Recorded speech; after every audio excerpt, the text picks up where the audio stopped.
So like you charge literally anywhere from $1,000 to $20,000 a month. Is that what I understand? Pretty much, and it can Damn. get higher because we charge like a set price per account. People must be paying you this type of money because it works, huh? It really like literally this month. Let me go ahead and check the like live stats. But one client Damn. we're running 120 accounts for. So that's my friend Alex.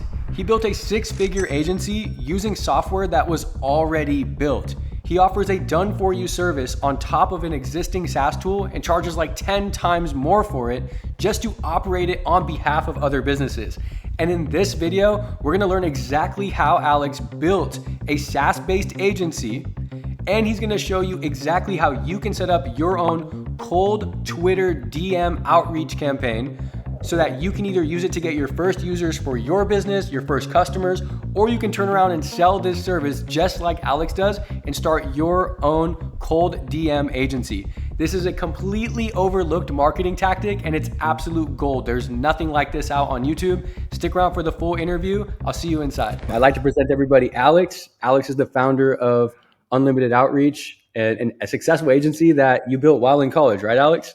Correct. What's up, guys? Hey, Alim. Thank you for having me. First of all, and yeah, pretty much. I'm in law school, and I started this January 2nd, 2023.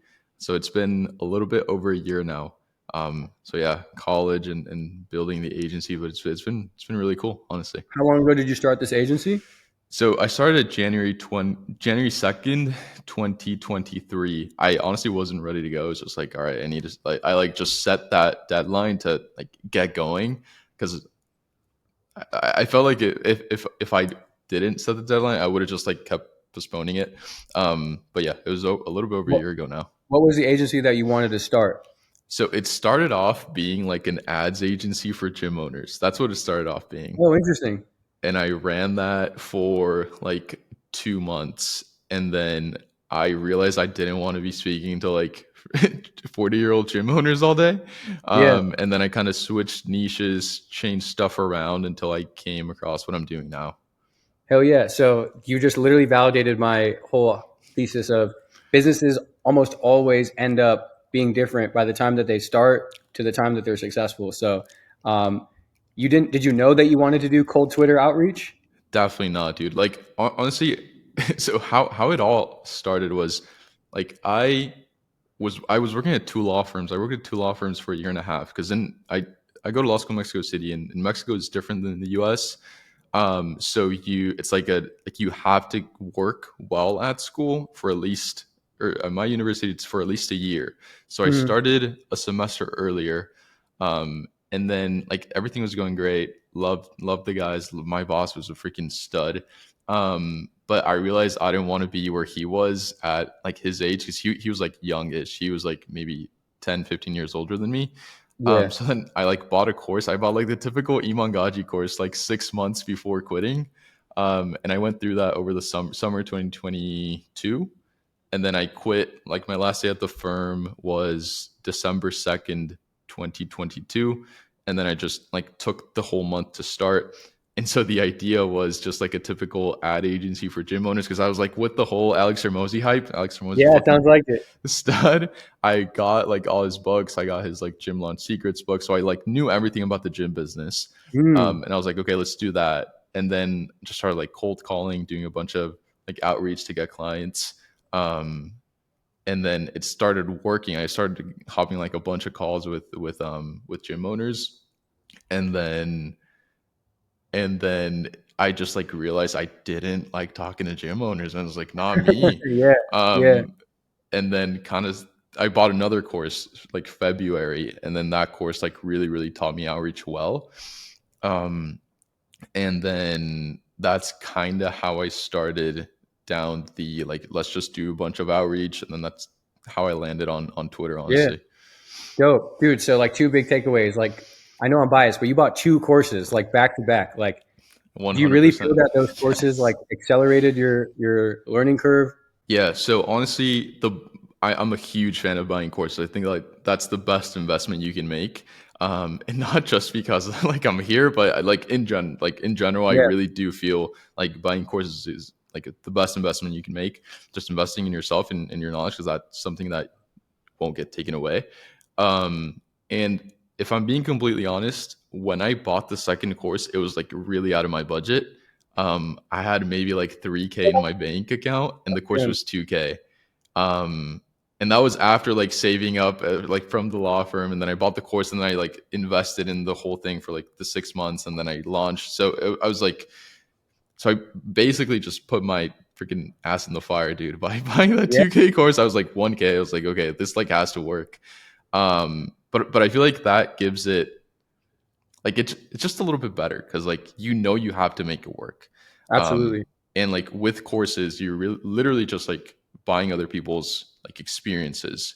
So instead Yeah, of paying for the experience with your time, you're just paying for it with money, which I think is the best way to move forward quickly.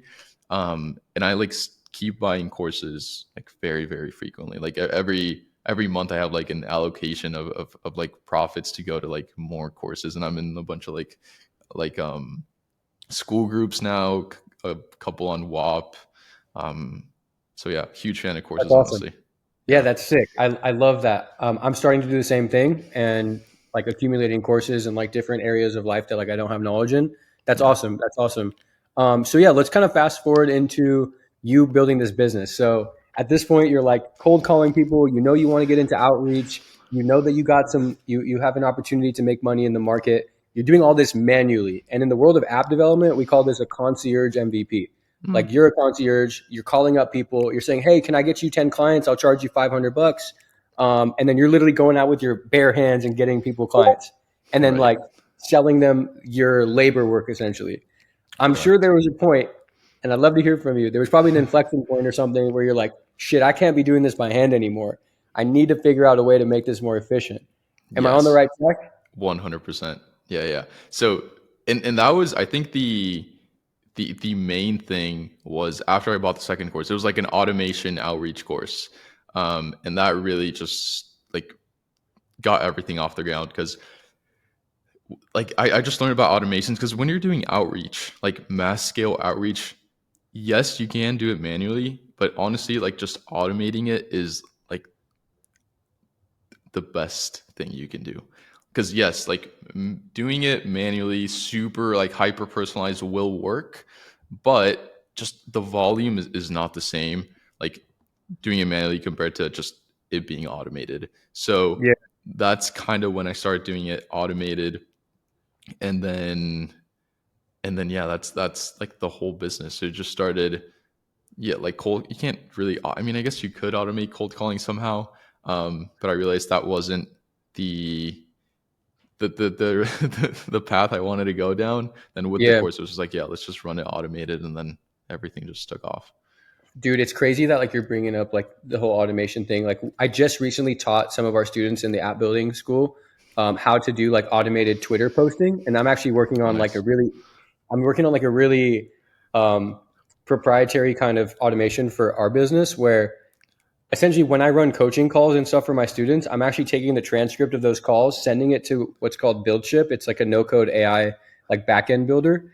And I'm actually Gotcha. sending the transcript, doing some like AI transcription and creating tweets out of it. And then using the Twitter API to automatically post tweets based on like the teachings I did in that coaching call or the rest of my team did. Damn. So like this is something I'm doing for my business. And I teach a lot of our students too, like, hey, you should learn how to do like AI and like automation and be able to build your own SaaS business and then go offer your own agency services. Like one idea I recently pitched my students was, hey, you should go find businesses who run on Zoom like I do, Mm, find coaching, consulting, legal firms who do a lot of Zoom calls and say, yo, I will handle all the AI transcription and I'll build you like a bot that all your associates or your clients or your leads can now interact with to get free value from your company.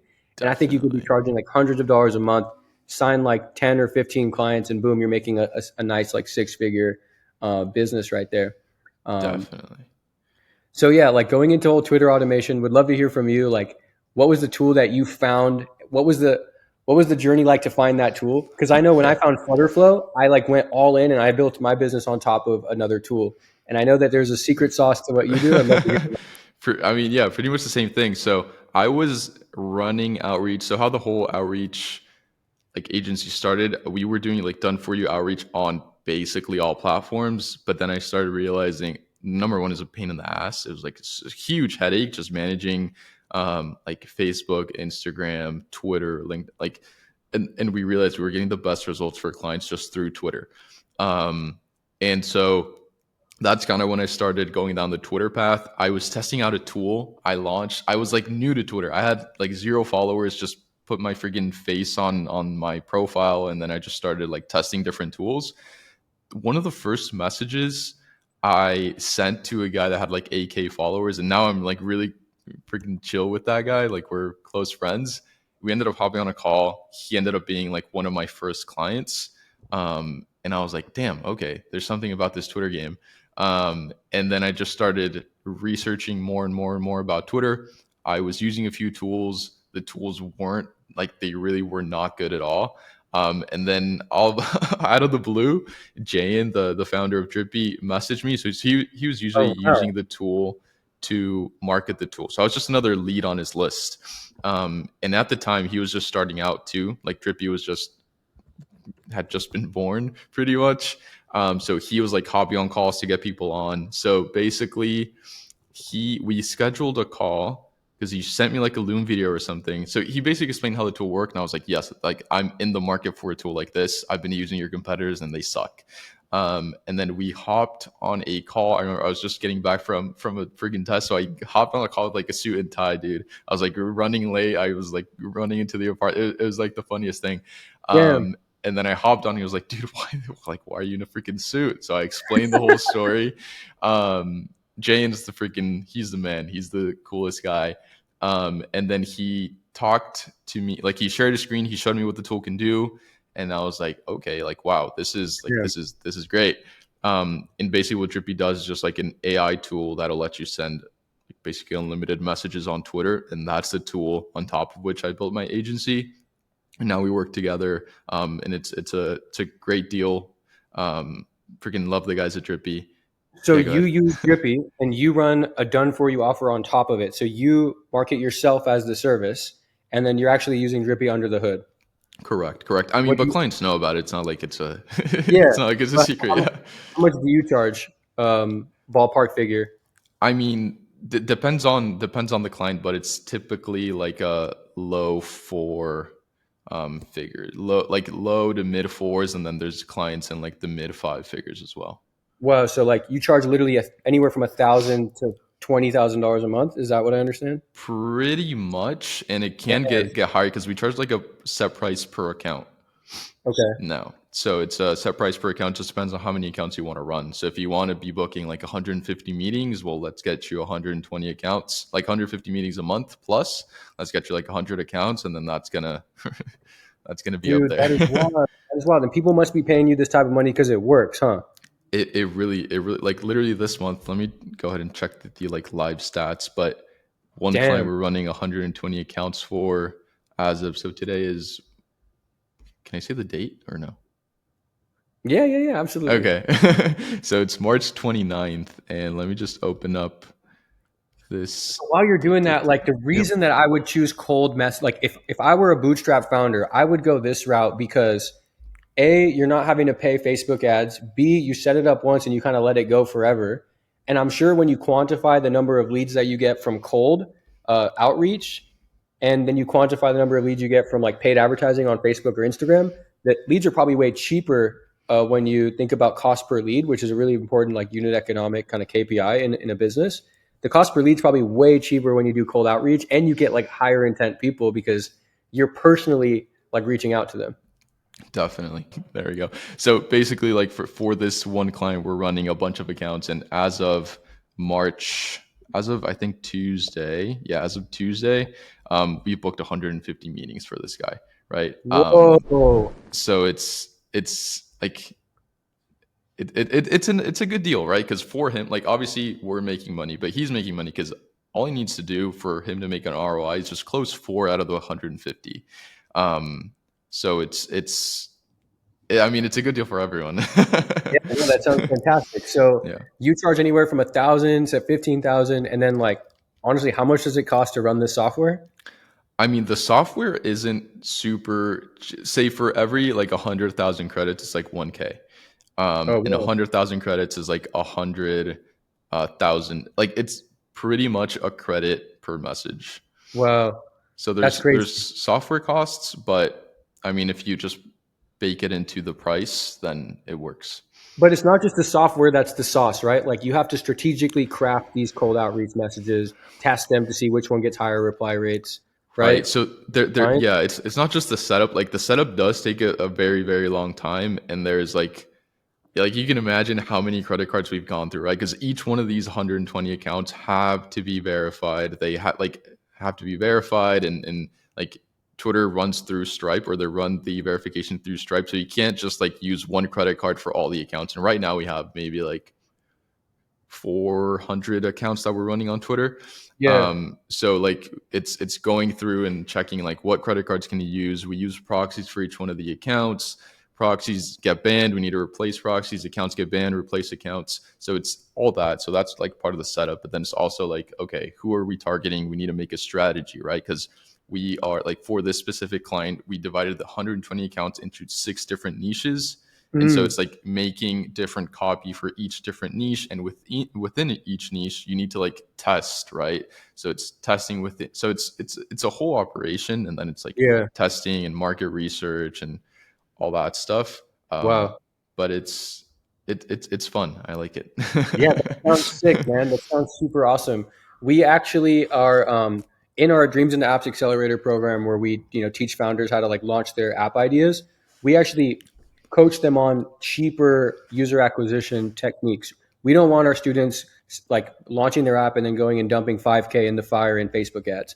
I Right, want them sending cold emails, cold Twitter, Facebook groups, community led growth. Like I want them doing very tactical ground level marketing. And I think like right. cold Twitter is something that absolutely crushes. It crushes for our business, and I think it's definitely where every bootstrap founder should be. And Definitely. from a developer perspective, the reason Twitter works really well is because their APIs are very generous. Like Hmm. if you were to automate like the Instagram, if you were to do the same business for Instagram, Facebook would probably ban you pretty quickly Yeah, because they're not very like generous with their APIs. But the Twitter APIs are very generous, and and they build a good platform of like information driven people and like politically opinionated people. So yeah. so that it actually created a really good customer base of people who Definitely, could buy. Um, definitely. the way I like to think of it is like TikTok is like the bar where like everybody's going out and partying and they're like drunk and they don't know what the hell's going on. But then Yeah, like Twitter is like the bulletin board of the internet where like people are coming in, they're like asserting their political opinion, they're like, looking at what other people are thinking. It's a really intentful market of people who are like hyper engaged. It's not just like mindless scrolling. Um, definitely. I think for those like bigger guys, like they typically don't handle like any other social media platform except for their own Twitter. Because Twitter's mm, like, there's something about Twitter that like they're on their Twitter and they like go through their messages sometimes. If you reply to their post, like if you interact with them, there's like a dream client that you want to work with. If you interact with them enough and then you send them like a really good message, odds are they'll reply, right? Because they're wow. actually the ones on their Twitter. And Mm, we've gotten replies from like freaking the sickest people.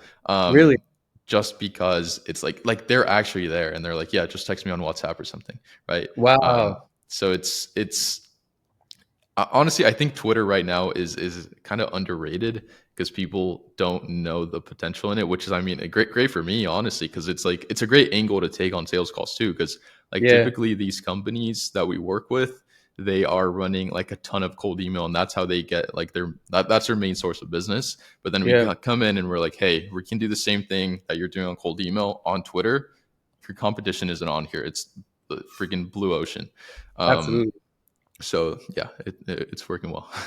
Oh, that's dope, man. That's dope. Really cool. Um, and so you built this like all by yourself while in college.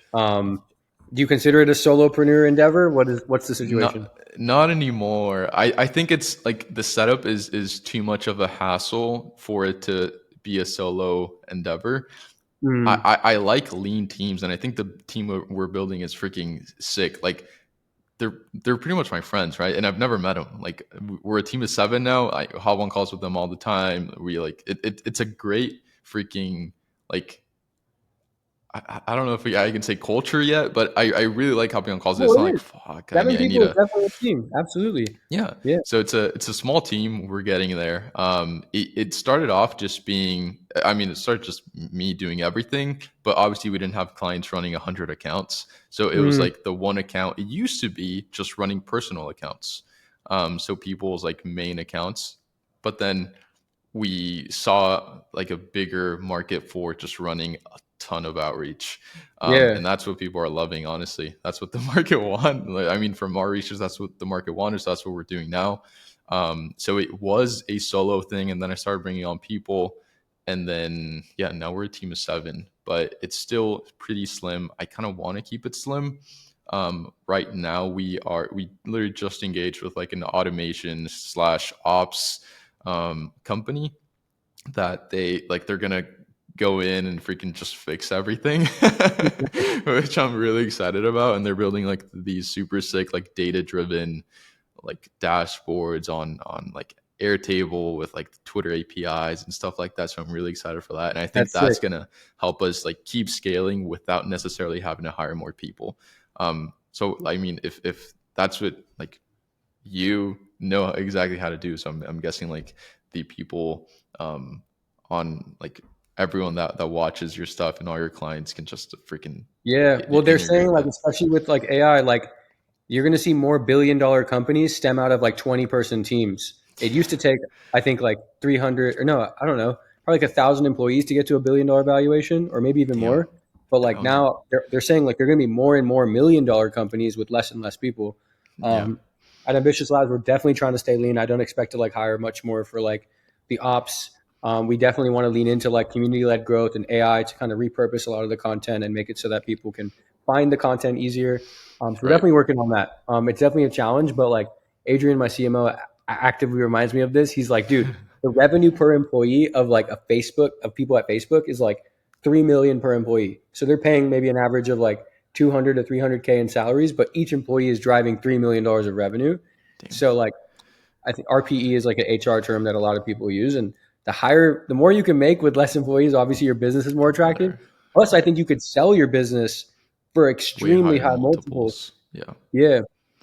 Yeah, Is that something definitely. that's like an outcome to you? Like, are you interested in selling if you got the opportunity?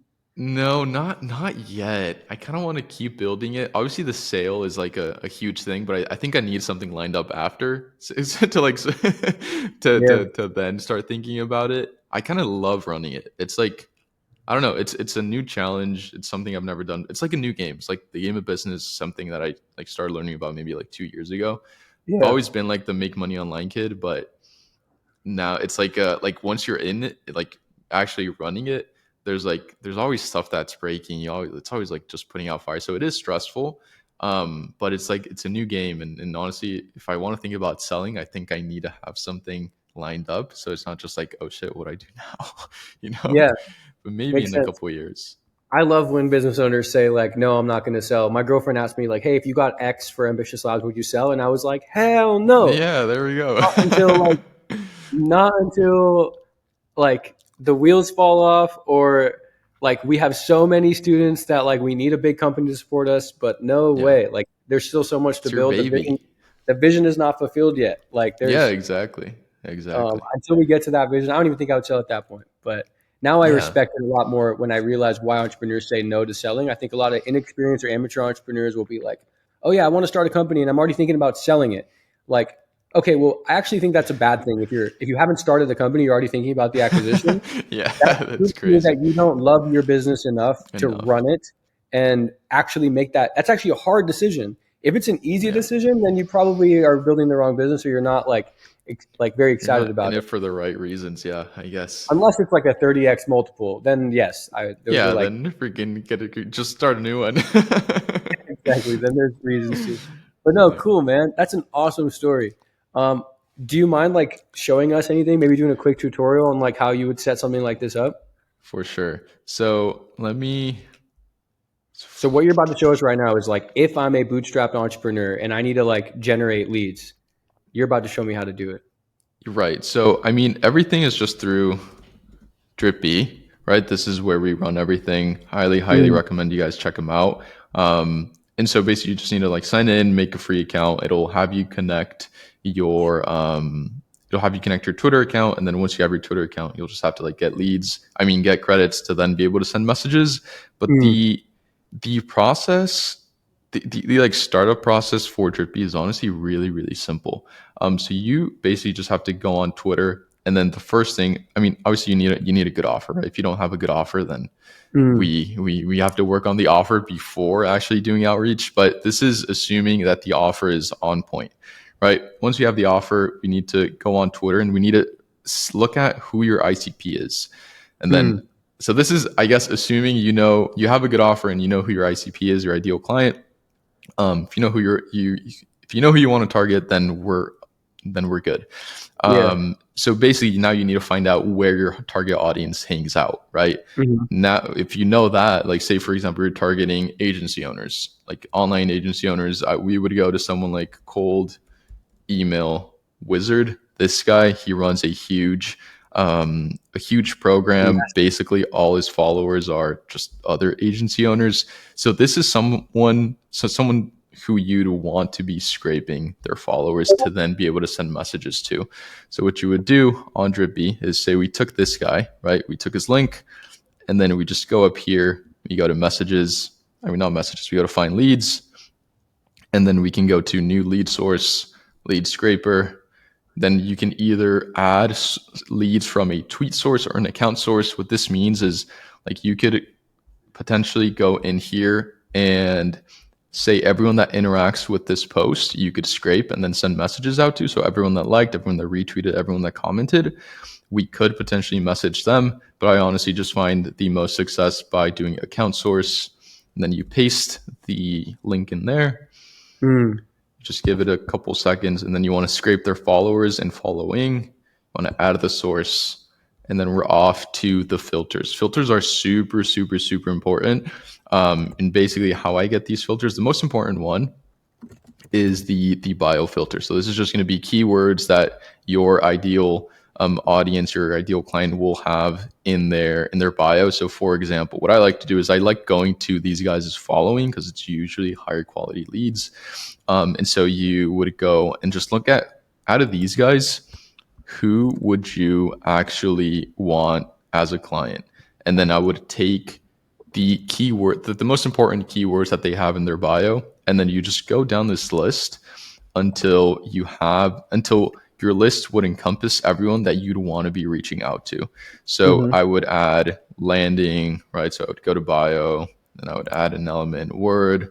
So landing, I would do marketing, right? And eventually you will have like a Yo, that Google is crazy. sheet. So you literally can just like pinpoint people based on what they have in their bio. Correct. So you can just take it from here. So say this ops, Tony, this is the ops guy I was talking about. Yeah. Ops. So you can do operations, et cetera, right? So you want to build a big list of keywords. Then you just hit add filter. If you know your target audience, say for example, has over 500 followers, then Mm. you want to do that. And you can just save filters, right? So for these, like we can just save filters and then just put them on there. No, crazy. Really cool. Yeah. And then you basically But I just can hit see why this is next. like hard at the same time because you got to keep tweaking that stuff. You can't just set and forget this because you're going to fatigue the initial audience, right? Like Exactly. you got to keep Exactly. like weaving in and out, finding other pockets of people. It's not just like set and forget one time. Exactly. So you do need to like constantly be looking for leads, constantly be looking for new angles to hit leads with. Um, Mm. but then basically you just name that list of leads, and then now we can actually start an automation with these leads. So we're gonna pause this automation just for the sake of this pod. So we're gonna go. So this is one of the accounts that we're running. We can hit new automation, cold DM 2.0, and then we can select the lead source. So here we go, Alim, March 29th. So we hit the lead source, and that's us creating a campaign for the lead source that we just scraped from this guy, right? With the keywords that we decided to select. And then we just go to select generator type. Then you can either do just a completely AI message. So just give the AI instructions and Wow, it'll that's just run with crazy. it. Or Yeah. you can do like a script personalizer. And then here, let me just get this out of the way. Okay. And so here is where you would basically go in and give the AI context. You would write your script in here and then any additional settings that you want to have. So for example, let's just say we're lead gen we're a lead gen company for marketing agencies. And then the script, like, hey, and then we can do, hey, first name, and then we can just do whatever, right? So you just write your message like, hey, want 100 calls. And obviously this isn't what I would send, 100 calls by tomorrow.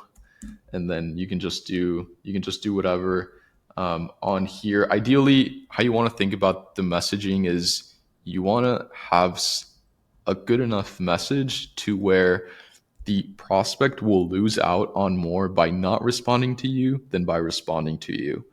So that's kind of how I like to think through these scripts. So if someone reads your message and they're like, damn, I'm going to lose more by not responding to this guy than by responding, then that's a good message. And that's going to get a lot of replies. So 100, obviously not what I would send, and then you can literally have AI customize whatever message you're sending. So you could do like insert custom compliment about the prospect and why they'd be a great fit for our service, right? And then the thing will do it automatically. And then you can go into settings, define like how creative you want the AI to be. You can either use GPT-3, 3.5, or 4.0, and then you can have it look through like their websites, all their tweets, right? Just so it's like a way better message. You can hit next. You can do follow-ups. And then basically you just start the automation. So you just go to whatever account that we're sending from. I honestly forgot which one I think it was this one. And then we would just name it Alim, right? And it would do March 29th. And then here, this is like the last filtering you have to do before actually launching the campaign. So you ideally want to skip previously contacted, so we're not messaging the same person twice. I would recommend auto like to be off. It does yield good results, but it is high, like your Twitter account will get banned if you have auto like for too long. So sometimes I use it just to kind of get quick results and then turn it off. Use do not contact list, so you can basically add a DNC list to make sure you're not reaching out to anyone that you don't want to be reaching out to.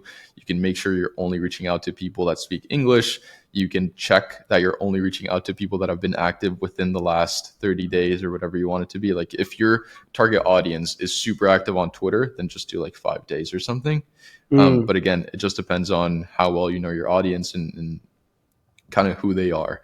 You can do auto follow, auto retweet, prevent cross account duplicates. This works really well if you're running a bunch of accounts. So on this one, we have like 20 accounts rolling. So we obviously want to have this on, right? So we're not reaching out to the same person from a couple different accounts. And then AI location check. So if you only want to reach out to people in the US, then you can just do USA, right? No, that's awesome. You can add whatever country, and then you just hit start automation, and then you just hop on Twitter and start replying to messages. Damn, that's crazy, Alex. Very cool. Thanks for sharing all that. That was gold. Of course. And I'm sure that the people who stick around to the end of the video will really appreciate that. No, dude, that's sick. And so if anybody wants to contact you to learn more about, cold outreach, your services, how can they find you? So they can either reach out to me on Twitter or just directly on unlimitedoutreach.io. There's going to be a link to my calendar, so you can just hop on a call, just say Alim sent you, and then we can work out a deal. We can give you a discount. But yeah, that's awesome. I think this is fantastic, especially for like B2B SaaS or people who are like trying to build agencies and are looking for their first clients. Bro, I remember when I got on that first call with you, you just taught me so much. And I really appreciate like sales processes where it's more education than it is selling. We try to take pride in that at Ambitious Labs too. We try to teach while we sell. And I think that's the best way to be building companies. So 100%. Alex, really appreciate the time. Is there anything else that you want to share? Mr. Lee, no, I just want to say thank you, man. Thank you for having me on. Appreciate your time. Right on, man. Yeah, we learned a lot from you. And for anybody out there who's making excuses like I'm in college, I have a full-time job, Alex is a prime living example of enough time in the day. I'm sure it's really hard for Alex at times, but Alex was crushing it, makes no excuses, and really stoked to be in your corner. Hey, appreciate it, man. Appreciate it.